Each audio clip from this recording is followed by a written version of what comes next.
In this video, I will show you how to get started with the practical materials for this module. So your first task is to plug in your development board, and that will probably be labelled Nucleo F401RE. So I'm going to connect that to my PC.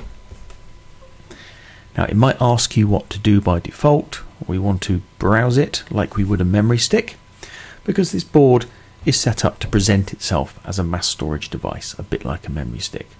But it's not really for storing files, it's a view that we use for programming, as you'll see later. Okay, so now run the Chrome browser.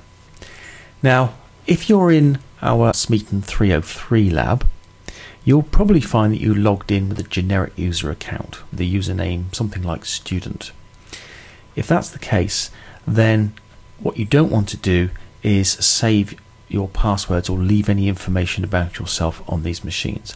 So I would always recommend you go into the incognito window, which on Windows is Control-Shift-N. And you'll know when you've done that because the background will be black. This has no history and it won't save any history either. So we want to go to dle.plymouth.ac.uk/my login.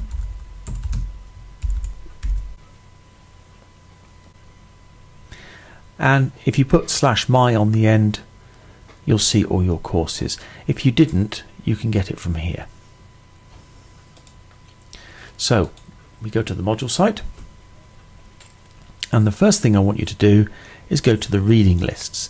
Now the reading lists don't just contain books, they also contain some important websites. And this one is the first one and most important one, Embed Compiler Workspace Management. So click Online Resource. Now if you haven't already done so, I want you to sign up for what is a free account on mbed.org. Now I've already got one here, which is Plymouth Student.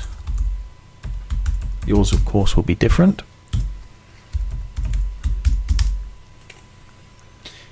And when you open that, we're in the programming environment.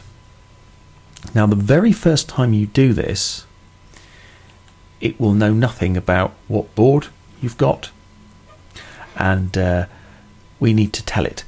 And you may have a number of them in fact, and that's absolutely fine. So the first thing you can do is click New up here. But as soon as you do that, it'll say you haven't added any platforms to your account yet. Now by platform they're referring to board, and there are various manufacturers and different types within those. So click Add Platform. Okay, now at the point I recorded this video we are using an ST Microelectronics, and it's a Nucleo F401RE. That might change with time, or if you're on a different module that might change. And then we click Add to your Embed compiler. This is a one-off task, we don't have to do this again. Good, that's done. Close that one, close the compiler. Okay, back to the reading list now.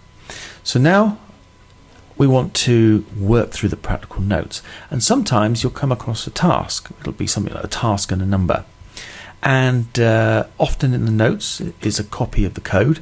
To save you typing it all in, I've already made them available for you and the solutions, and that's this second link here, Embed Practical Tasks. So go to the online resource, and this is an alphabetically sorted list, and let's pick the first one, Task 121, and then all you need to do is click Import into Compiler.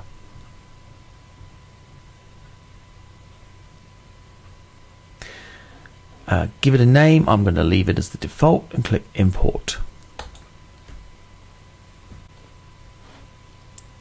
Okay, so the navigator here on the left lets me see all the files in my project, and I'm going to click the main.cpp file. And this is what's known as our source code.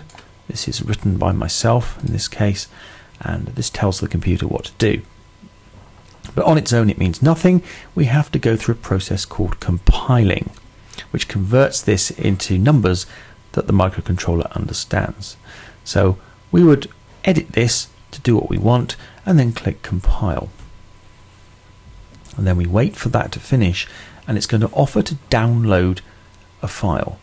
This is a piece of machine code. Now, you don't need to know what that means at this stage.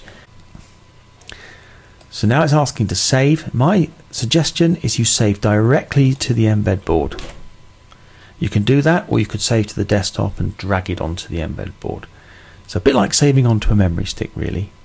So you select that, and when you click save, if you look at your embed board as you do it, you should see a light in the corner flashing.